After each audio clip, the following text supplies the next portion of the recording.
तर नमस्कार मित्रांनो, आपण आलोय शिरंबे गावामध्ये, सातारा जिल्ह्यातील कोरगाव तालुक्यातील शिरंबे या गावात. आणि आज आपण बघू शकाल इथं सप्तहिंद केसरी सुंदर आपल्या सोबत आहे, ज्याला बॉस म्हणून ओळखलं जातं. आणि त्याच्यासोबतच जे देखणं रूप आहे तो आपल्याला हरण्या दिसतोय. अशा प्रकारे हे आलेले आहेत आणि याच्या बरोबरच सोन्या 50-50 ने पण आता एंट्री केलेली आहे या मैदानात.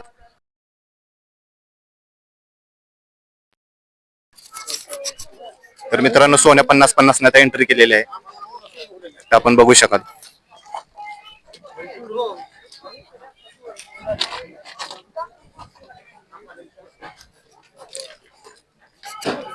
या 3 बैलामुळे आज या मैदानाला शोभा आली आहे. सोन्या 50-50, हरण्या आणि मांगडे तात्यांचा सुंदर.